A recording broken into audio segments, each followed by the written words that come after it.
Shin Tae-yong, kalau timnas Indonesia lolos Piala Dunia 2026, mungkin saya akan tinggal di sini seumur hidup.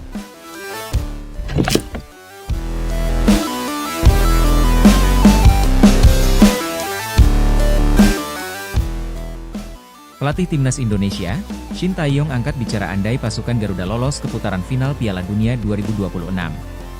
Timnas Indonesia masih on the track untuk meraih mimpinya lolos ke putaran final Piala Dunia 2026. Saat ini pasukan Garuda telah menjalani 2 laga kualifikasi Piala Dunia 2026 putaran ketiga dengan hasil 2 kali imbang. Pelatih timnas Indonesia, Shin Tae-yong kembali menegaskan bila dirinya menginginkan target realistis yakni berada di peringkat 3 atau 4. Kemudian timnas Indonesia lolos ke Piala Dunia 2026 melalui putaran keempat. Shin Tae-yong tak ingin membebani pemainnya dengan target yang tak realistis. Sehingga ia selalu mengatakan bila target timnas Indonesia adalah mengunci peringkat 3 atau 4. Saya berpikir jika Anda mengatur target dan melakukan yang terbaik, mimpi Anda akan terwujud, kata Shin Tae-yong dilansir bolasport.com dari media Korea, IS Plus. Saya tak ingin membebani pemain dengan mengatakan hal-hal tak realistis. Jadi saya mengatur target untuk peringkat 3 atau 4, ditambahnya. Selanjutnya, timnas Indonesia akan menjalani 2 laga away melawan Bahrain dan Cina pada 10 dan 15 Oktober mendatang. 2 kemenangan bisa memudahkan langkah timnas Indonesia lolos.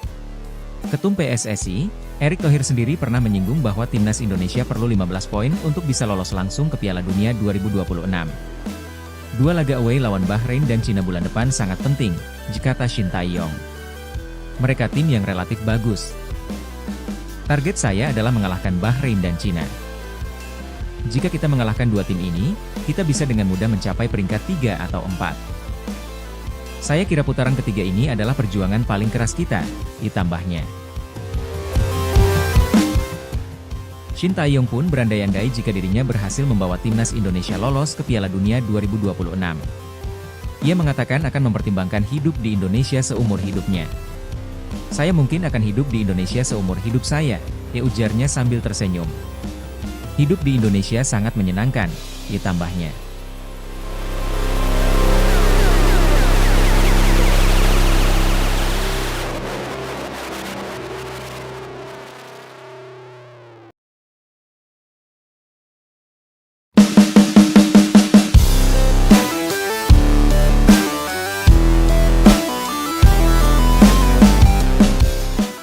Bahrain dan Cina kesal bukan main.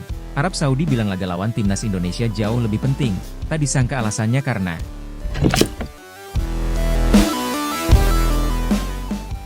Bahrain dan Cina dibuat kesal saat pelatih Arab Saudi, Roberto Mancini, menyebut laga melawan timnas Indonesia akan jauh lebih penting. Saat ini perkembangan pesat timnas Indonesia makin menarik perhatian dunia. Berkat kualitasnya yang terus meningkat, banyak yang mengklaim bahwa timnas Indonesia saat ini memiliki level di tingkat atas. Bahkan, tak jarang ada yang menyebut level skuad Garuda saat ini bukan sekelas Asia Tenggara lagi melainkan Asia.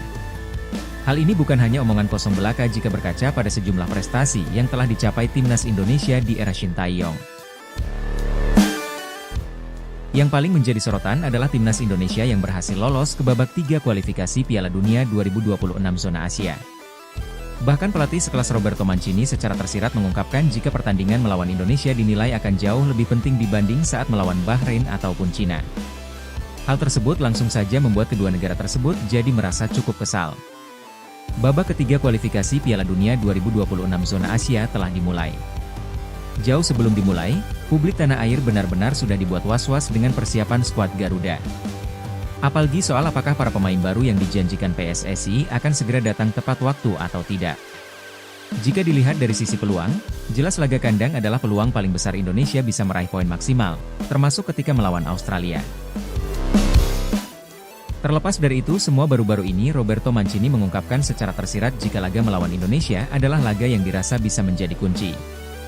Bahkan menurutnya pertandingan melawan skuad Garuda dianggap jauh lebih penting dari laga melawan Bahrain ataupun Cina. Selain karena pertandingan melawan Indonesia adalah laga perdana, menurut Mancini kekuatan timnas Indonesia juga menjadi alasan lainnya. Menurut pandangannya Indonesia punya potensi besar serta dinilai memiliki sejumlah pemain muda menjanjikan. Saya melihat potensi besar dalam sepak bola Indonesia. Para pemain muda mereka memiliki bakat alami yang bisa dikembangkan lebih jauh, kata Mancini dikutip dari YouTube Starting Eleven. Tentu saja Mancini sendiri bukan tanpa alasan mengatakan hal tersebut. Hal tersebut karena di matanya Indonesia bukanlah tim yang bisa dianggap sepele begitu saja. Salah satu poin yang jadi perhatian khusus untuknya adalah materi pemain yang terus berubah. Selain itu Mancini juga melihat sosok di balik itu semua, yang tak lain adalah Erick Thohir. Selama di Inter Milan, Mancini tentu sangat mengenal Erick Thohir sebagai sosok yang berdedikasi tinggi dan memiliki ambisi besar. Maka dari itu ketika Erick Thohir menjadi Ketua Umum PSSI, Mancini percaya sepak bola Indonesia berada di tangan yang tepat. Di sisi lain mendengar apa yang diutarakan Mancini tentu membuat Bahrain dan Cina seolah merasa disepelekan. Bahrain dan Cina dibuat heran mengapa tim yang tidak diunggulkan dan memiliki ranking FIFA terendah di grup C bisa dianggap sebagai ancaman. Namun, menurut mantan pelatih Bahrain U23, Samir Chamam, timnas Bahrain saat ini harus memasukkan Indonesia ke dalam list hitam sebagai tim yang berpotensi mengejutkan di round 3.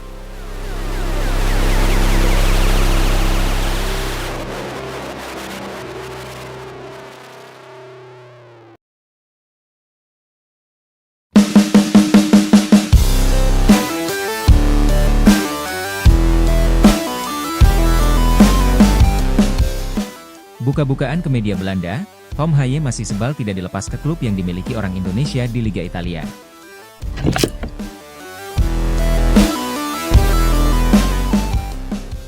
Tom Haye baru saja melakukan debut bersama Almere City di ajang Eredivisie atau Liga Belanda.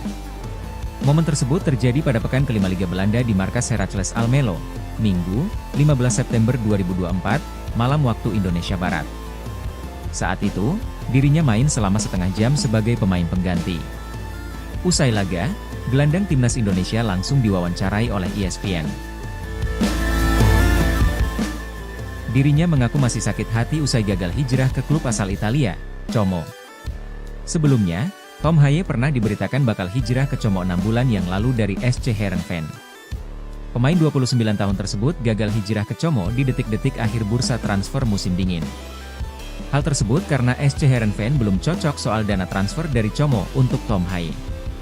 Kontrak saya juga sudah habis. Jadi, saat Heerenveen tidak mengizinkan saya untuk itu, hijrah ke Como. Tentunya itu menyakitkan, lanjutnya. Tidak mengherankan jika Tom Haye kesal gagal hijrah ke Como. Pasalnya, Como sukses promosi ke Serie A Italia. Selain itu, klub tersebut juga dimiliki oleh orang Indonesia. Como sendiri dimiliki oleh salah satu orang terkaya di Indonesia, yaitu Hartono bersaudara. Tom Haye pun buka-bukaan soal keputusannya bergabung dengan Almere City.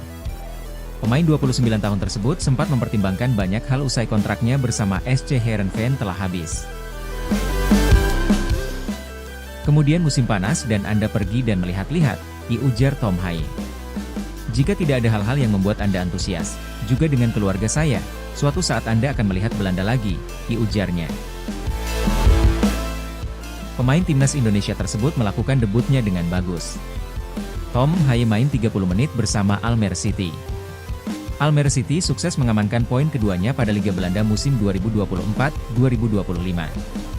Meski begitu, Almere City masih belum beranjak dari posisi ke-17 dari 18 Eredivisie 2024-2025.